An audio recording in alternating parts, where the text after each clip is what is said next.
ആരും സഹായിക്കാനില്ലാതിരുന്ന മറ്റൊരു രാജ്യത്തെ പൗരന്മാരായ സഹോദരങ്ങളെ മലയാളികൾ ചേർത്തുപിടിച്ചതിന്റെ കേരള സ്റ്റോറിയാണ് ദുർഗ കാമിയുടേത്.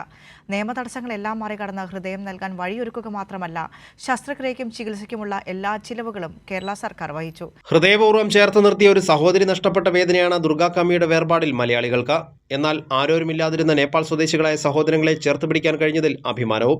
ഡാനൻ ഡിസീസ് എന്ന ഗുരുതരമായ ജനിതക രോഗമാണ് ദുർഗ കാമിയെ ബാധിച്ചിരുന്നത്. ഹൃദയം മാറ്റിവെക്കൽ മാത്രമായിരുന്നു പോംവഴി. ഇതേ രോഗം ബാധിച്ച് ദുർഗയുടെ മാതാവും സഹോദരിയും നേരത്തെ മരിച്ചിരുന്നു. ഡിസംബർ 22-നാണ് എറണാകുളം ജനറൽ ആശുപത്രിയിൽ ദുർഗയ്ക്ക് ഹൃദയം മാറ്റിവെക്കൽ ശസ്ത്രക്രിയ നടത്തിയത്.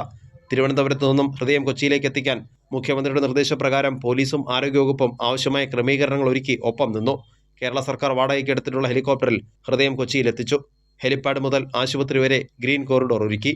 ജനറൽ ആശുപത്രിയിലെ ഹൃദയം മാറ്റിവെക്കൽ ശസ്ത്രക്രിയയ്ക്കായി 1.5 കോടി രൂപ ആരോഗ്യവകുപ്പ് ചെലവഴിച്ചു. മരുന്നുകൾക്ക് മാത്രം ആശുപത്രി ചെലവഴിച്ചത് 12 ലക്ഷം രൂപ. ഇതുകൂടാതെയാണ് എയർ ആംബുലൻസ് സേവനം. മറ്റാരും ചെയ്യാത്തതുപോലെ കേരളം തങ്ങളെ ചേർത്ത് നിർത്തിയെന്ന ദുർഗ കാമിയുടെ സഹോദരൻ തിലക്കാമിയും പറഞ്ഞിരുന്നു. ജീവൻ രക്ഷാ യന്ത്രങ്ങളുടെ പിന്തുണ ഒഴിവാക്കി ദുർഗ കാമി സാധാരണ നിലയിലേക്ക് എത്തുകയും ആഹാരം കഴിച്ചു തുടങ്ങുകയും ചെയ്തിരുന്നു.